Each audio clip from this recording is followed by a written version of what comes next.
বাজারে সয়াবিন তেলের যোগান নিয়ে যখন হাহাকার, তখন পাইকারি ও সরবরাহকারীদের বিরুদ্ধে কৃত্রিম সংকটের অভিযোগ তুললেন খুচরা বিক্রেতারা। সবজির বাজারে স্বস্তি ফিরলেও এখনো নাগালে আসেনি আলুর দর। আগের দামেই মিলছে ডিম, মুরগি।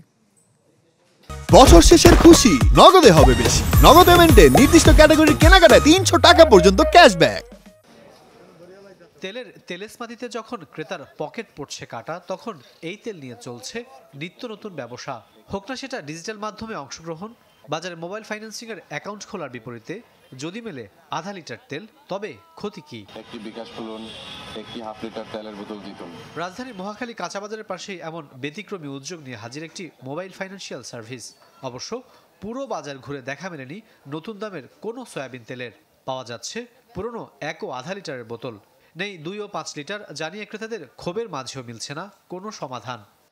মানে একটা সয়াবিন তেল 176 টাকা লিটার, তারপরও তারা দিতে চাচ্ছে না। তো এইটা তো বাজার ক্রাইসিস। 167 টাকা দিয়ে কিনেছি, তাও অনেকগুলো দোকান খুঁজে তারপরে একটা দোকান থেকে এক ভাই দিল। অন্য সময় দাম বাড়ানোর যেদিন বাড়াইছে এর পরের দিন সকালবেলা আমাদের কাছে তেল হাজির। এবছর তেল আজকে বাড়াইছে কতদিন, কিন্তু আমাদের কাছে তেল আয়া পৌঁছে নাই। তেল আছে মার্কেটে 1 লিটার শুধু আছে, 2 লিটারও নাই, 5 লিটার নাই। এদিকে বাজারে শীতের সবজির সরবরাহ ভালো, দামও আসতে শুরু করেছে নাগালের মধ্যে। ফুল কিংবা পাতাকপি সহ অধিকাংশ সবজি বিক্রি হচ্ছে 50 থেকে 60 টাকার ঘরে। তবে এখনও নিয়ন্ত্রণে আসেনি আলুর দর।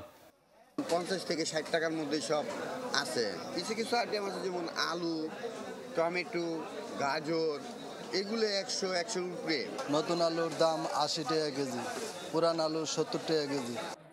আর আগের দামেই ডিম, মুরগি বিক্রি হলেও কমেনি মাছ কিংবা মাংসের দাম।